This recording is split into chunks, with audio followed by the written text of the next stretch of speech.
Alrighty, everybody. So, what we're doing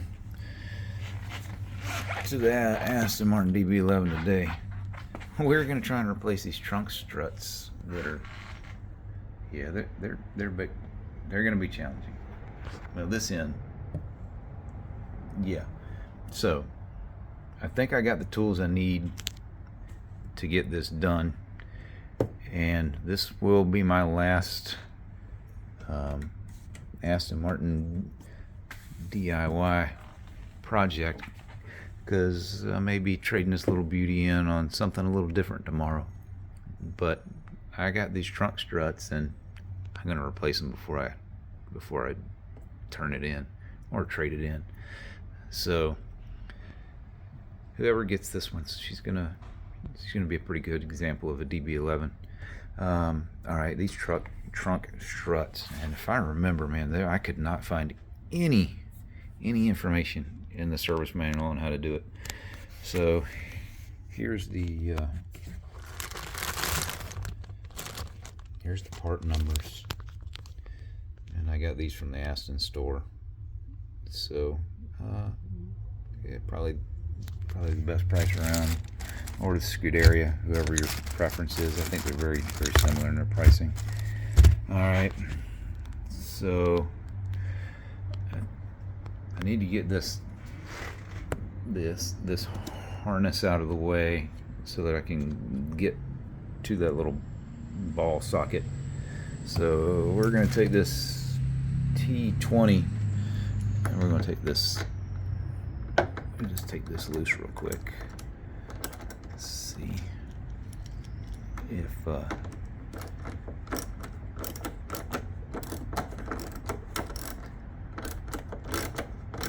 should be quite simple.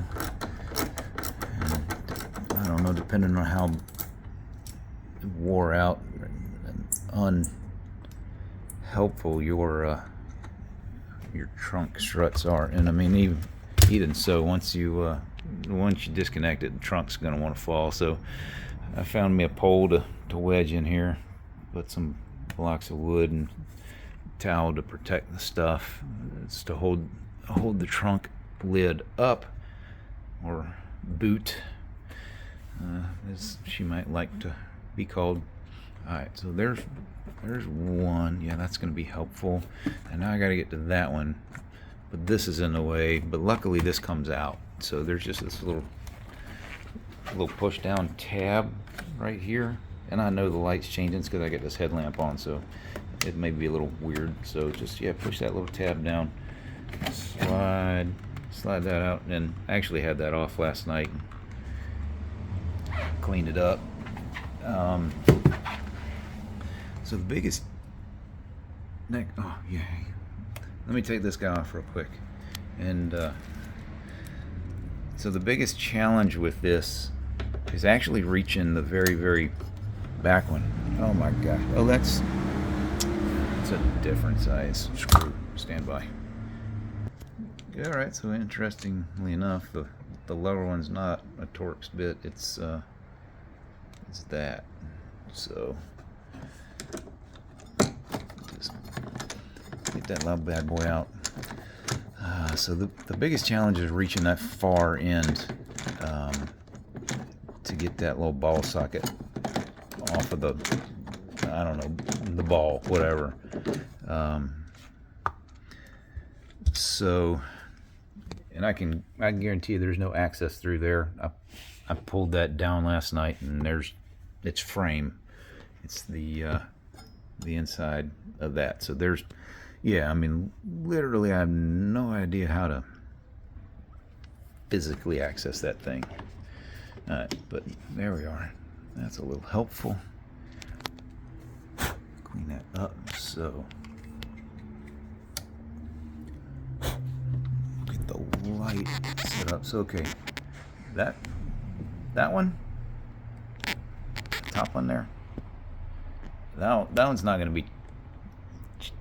be terribly challenging, with the exception of being able to get, I still think that one's not going to be a big deal. The big deal is that one down there, because that's about a foot down. see if I can zoom in on that. Come on, focus. All right. Too much. All right. Yeah, that one down there is going to be the bear. So here's how I'm pretty sure the way to do it. And I went to Harbor Freight because I had to figure out something. Let me get some light back down in here to figure out something to be able to pry this up underneath that little. There is a yeah, there's that little tab there. Let me zoom back out. So, and that will spread. Let's see, is that going to focus on that? Hello. Focus on this. There it is. Yeah, those two little things in there, when you pull this back, they'll spread apart and it'll slide right off that little ball socket thing. And to install this is very easy. So you just put it on the ball socket and push, and they'll spread and spring around it. So the installation's the easy part. It's this. And like I said, I think getting to that top one's not even going to be terribly difficult, but that bottom one, yeah, it is at least 12, 13 inches into there. So I went to Harbor Freight, and I think I finally found something, because I was trying to figure out either I was going to have to use a grinder and grind down a screwdriver small enough to do it, but this little guy right here, it'll fit into there, and so I think I'm gonna be able to pry it up with that. I think that's gonna work. But to be able to get down there, so here's the I bought two of these in case that one pops off and falls and goes bye-bye. So and becomes a permanent fixture of the car. I grabbed this from Harbor Freight. I mean, it was like $3.99, and then I found this guy as well. It's a 12-inch extension, so we're gonna plug that into here and use that screwdriver onto that end, and hopefully get far enough down in there to get that off. I'm just gonna have to tell you if it works or not, because there's no way I'm gonna be able to mount this camera and be able to get down into there. But give me a minute and I'll at least start working on it. I think I need to work on that end first. Let's work on the hard end instead of the easy end, and because we get that, this top side will be a little bit of a cake. So all right, we'll be right back. Come on, focus. Okay, so success. You can see we got that separated from the ball down there. But what I did do, I did almost lose that little socket. So that was kind of scary. Luckily, I have a nice extension magnet. But what I did was I put this little DeWalt bit, because this little guy will slide and lock this into place. But if you just try to put this bit into here, yeah, it just there's nothing really holding that in. It slides, it kind of falls right out. So at least this guy, this little DeWalt, has a magnet on it to hold the bit into place, and it's got this little shoulder, so you can slide it into here, pull it down. Now, yeah, those little forks, whatever that thing, you can see it's a little bent, but you can, yeah, it will get behind. It's going to be like so. About being on the road. All right, technology problem. So you can get in at it. You get this little guy into here, know where your flat reference is, and you can push it up underneath there and just twist it and pry, and eventually this little guy will pop off. And then when it pops off, you just lift the trunk up a little bit. Use something long. I got another long ass screwdriver here, or I don't know, something just to, and then you can, I really apologize for this light, trying to get it so that you can see down in there and not block myself. So yeah, just lift up on the trunk. Once that spring clip's holding it in is gone, lift up on the trunk a little bit, take the pressure off, and use a long little pry thingy, and it'll come off the little ball socket. And I'm not gonna lie, I don't have big fat gorilla hands, so worst case scenario, if you have maybe just something small like this, and I don't know if you're built like a runner and don't have big gorilla hands, you won't be able to really see what you're doing, but I am able to get my hand down in here. But am I able to get it back out? So you got to slide it in like that, but then you can get your wrist turned. But you're going to be working blind. You're kind of working blind for some of this anyway. So now I just got to get that top one real quick, and then I'll be able to start putting that little new guy in there. So stand by. I'm gonna have to put you on pause again while and to be honest, I think I may use this, because there's just a small little angle. It won't go directly at it. There's a small little angle, and if not, I got that little feller. These little things are really good for this. So yeah, I'm sorry I can't do it. There's going to be no good camera angle for doing it, so you know what you need to do. I'm going to do it, and then you do it yourself. Alright, so I ended up using that thing. I used to call it a scribe. I don't know, whatever you want to call it. But see, I got it pried under there, and pulled that clip off just enough, and then you got to use your other hand to wedge like a screwdriver on the back side of it, so you can push it off of that little ball socket. But there it is, man. One each, worn out. Yeah, worn out strut is now for down there. Now we just got to get this pretty little thing down in there, and for this, here's how this is gonna do. I mean, I don't know, we'll see. And I'm just gonna put it in my hand, go down here, find it. Well, there's so many references I could make, but I don't think they're YouTube appropriate. So, and wow, come on, girl, come on. Oh, there it is. On. Yep.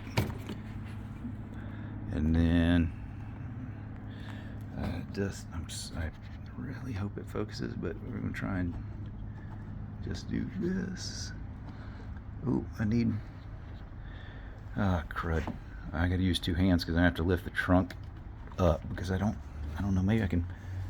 No, I gotta push. It's about a 1/4 inch off, so I need to lift this trunk up some, and I ain't got that dang many hands, so I'm gonna have to pause this, lift it up with one hand, and then push this on. So I don't know, maybe I can just use my brain, literally just put my head underneath it, and it's so close. All right, yep, sorry, we're pausing. All right. Be right back. Well, that's it. It's in there. Like, seriously, all I had to do was like put my hand on here and push this up, because that new strut is extended a little further than the old one, because the old one's a little collapsed. So you need you just got to push up on the top of the boot, trunk, whatever, and then it will rotate that, bring the ball back in line with that, and just, you know, use this hand to press, and then whoop, right there, and that's it, man. Matter of fact, here we're gonna take the tube out, and oh, look at that! Look at that, halfway down, and it didn't fall. That's freaking amazing. Yeah. Oh, wait until I put the other one on. Look, how about that? Holding on her own. So, just got to. It's the same thing on this side. I don't need the.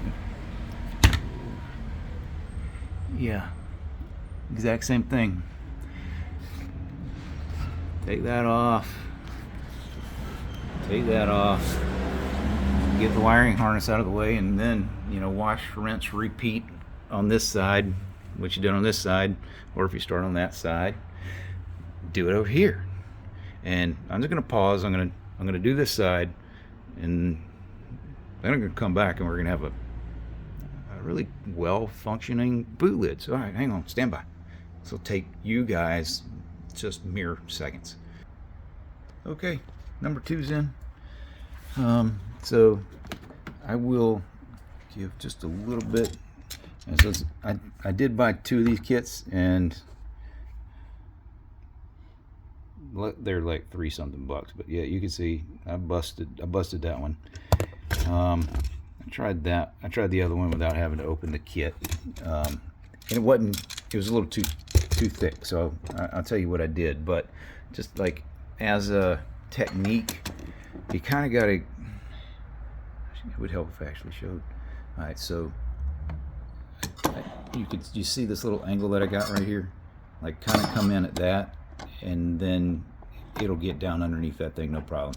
You can't really come straight in at it, so don't try that. So I suggest, you know, come in at this angle so that the little I don't know, little tooth of that thing will grab onto that little metal tab, and then, you know, you can do your thing.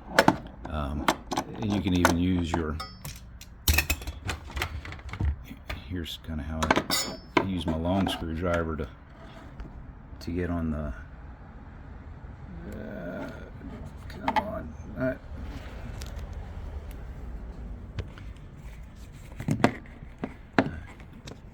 Kind of use the long screwdriver to push the harness over, and I know it's not focusing on it, but hopefully you get the idea, and then you can get that down there. Focus, dude. What is wrong with you? What is your major malfunction?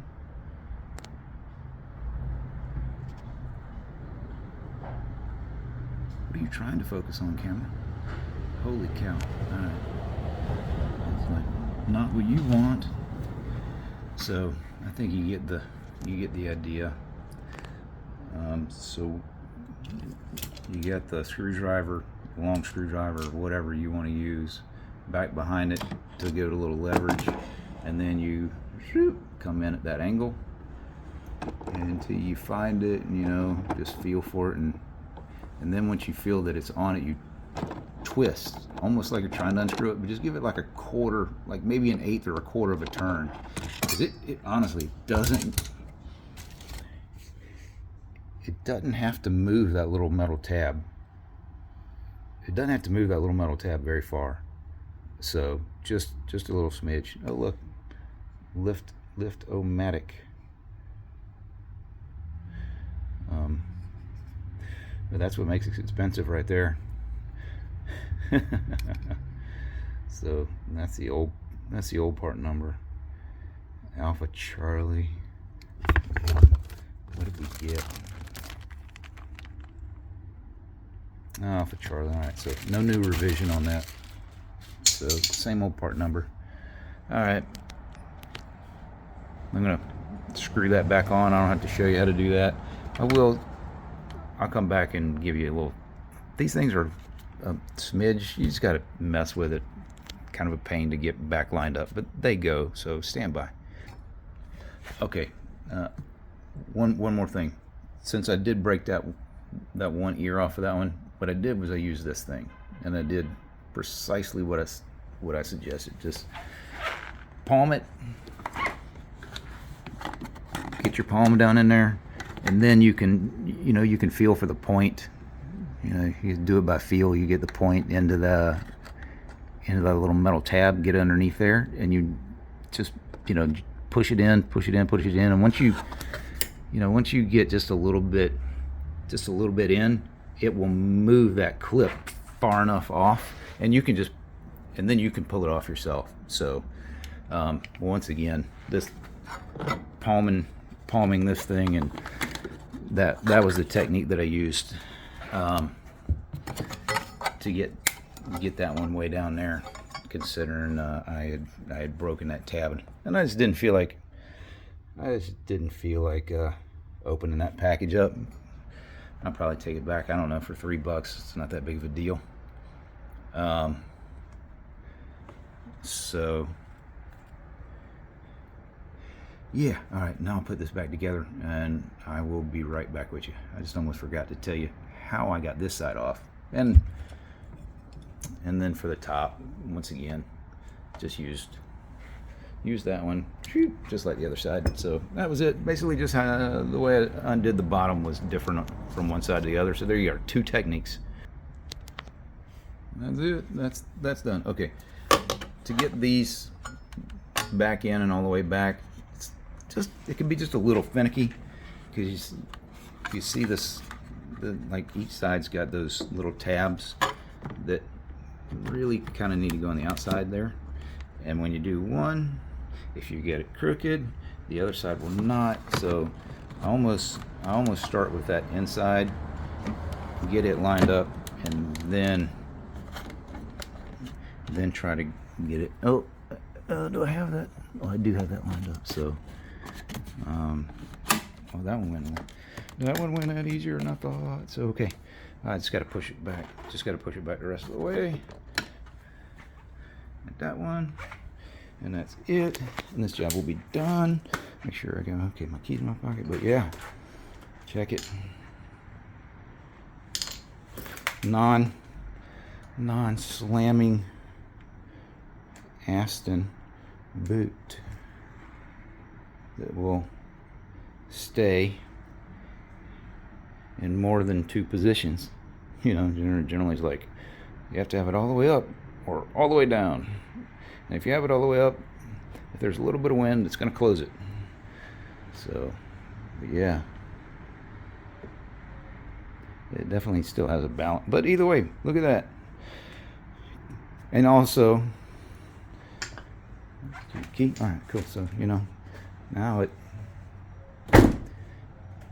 closes much more softly than it did. It doesn't just slam down because it's all of that weight to it. So that's it. I hope you all enjoyed what is my final Aston how-to DB11 fix it yourself thing, so you don't spend a gazillion dollars on not you to do it. So there it is. Hope you enjoyed that.